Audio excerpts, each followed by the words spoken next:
一個集詼諧、無稽、搞笑、幽默、智慧、超能力於一身嘅校園傳說阿明的故事。粗粗我要變粗，我碌比粗到七斤重，又有毛響屋企我也要粗，有胸肌好過冇，喐喐下亦見到。某個晚上，單車雜褲好誘惑，做下尖你企對面，陰陰笑其實是咩啫？我有胸部，練我露，哇你個胸部外露，不得到，我拼過你個胸部 size， 渣到無謂再數。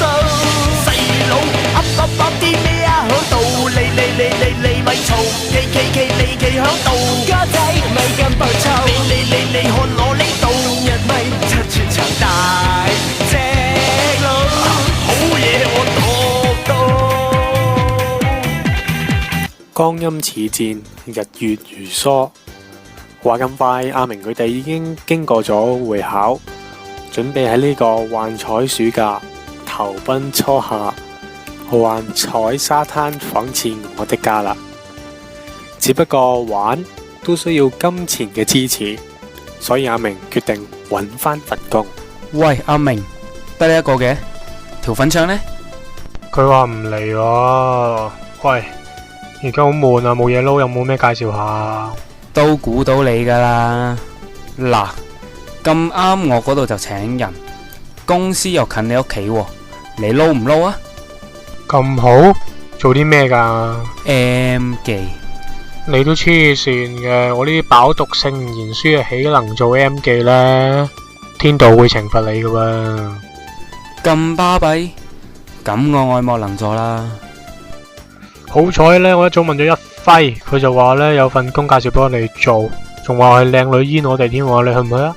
正喎。正乜鬼啊？行啦！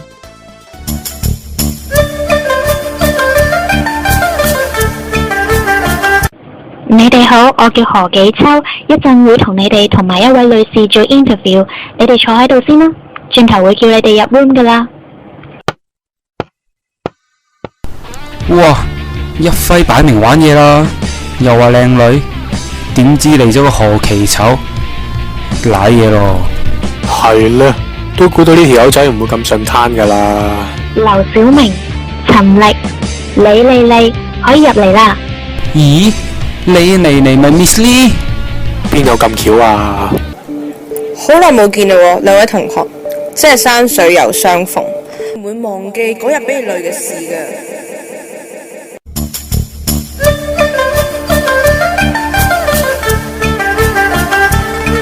三位好，一陣我會問大家一啲問題，如果邊個答得最好，就請邊個啦。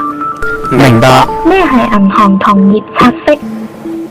銀行雖為金融嘅中介者，作用係插入資金，然後用較高嘅利息率拆出，中間嚟賺取息差。如果銀行嘅存款基數唔高，特別就係嗰啲中小型嘅銀行或者外資銀行，如果需要資金，通常會喺銀行嘅同業市場插入資金，而嚟期間所付出嘅息率係香港同業嘅拆息，就係其資金嘅成本。香港同業嘅拆息嘅性質就等同於美國聯邦基金嘅利率，息率自由浮動，由市場需求力量決定，期限分為1個工作天、1周、2周、1個月、3個月、6個月等，由銀行按需要插入不同時期嘅息率嘅資金。上述呢，就係息率基本上係隨期限而增加而遞升嘅。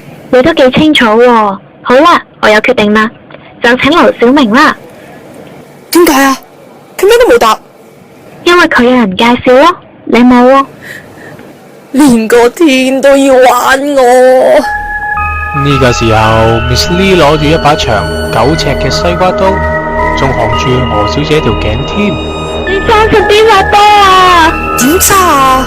咁揸？定咁揸啊 Miss Lee， 你走啦，我唔想搞大件事佢啊。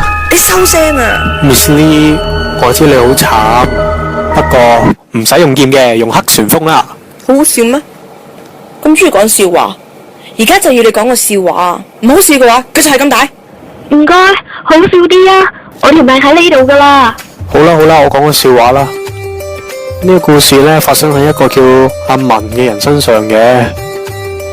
唉，原本呢，佢諗住去食壽司嘅，點知食咗200幾蚊。起身嘅時候發覺自己唔記得帶銀包，諗住將啲碟推俾隔離啦。但係阿文呢就獨到冇朋友，根本就冇人敢同佢坐。咁佢就問個吧台師傅有冇得爭住先。個師傅呢就叫咗阿文入廚房要搞啲手續。咁阿文就跟咗佢入去啦。點知一入去佢就將阿文推咗落地下。阿文佢好驚，就係咁走係咁走。師傅呢將阿文壓咗喺台上邊，成個啲刺身跌晒落地下。然後呢好快手咁除咗阿文條褲，搓爛阿文嘅後邊，又將成個三文魚卷塞入阿文嘅屎眼。師傅仲問我朋友好唔好食。阿文佢要求走，佢唔肯，仲話將成個三文魚腩塞入佢嘅屎眼。阿文聽到之後唔知點解扯咗，師傅見到咁就幫阿文合，然後阿文仲死咗喺嚿三文魚腩上邊添。師傅即刻將啲壽司推上回轉帶俾啲客食。阿文見到即刻成個彈起，仲諗翻起自己食嘅三文魚沙律有少少怪味，仲即刻嘔起上嚟添。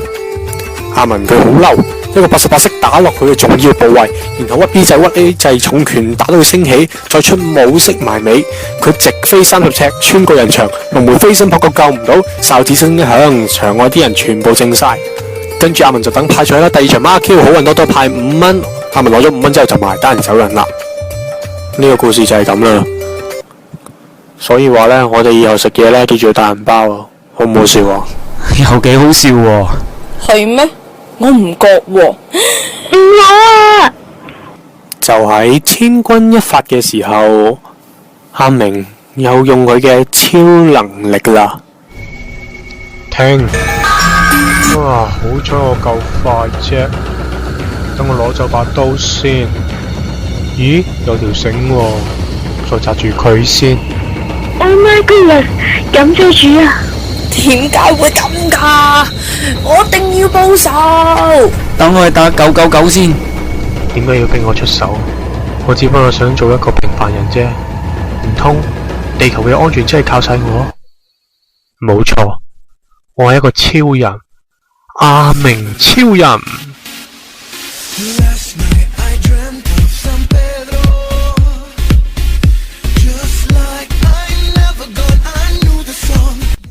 編劇製作 Jimmy， 聲音演出阿明係 Jimmy， 一輝係阿文， Alex 係阿輝， Miss Lee 係 Uromi， 何紀秋係 Jaxie。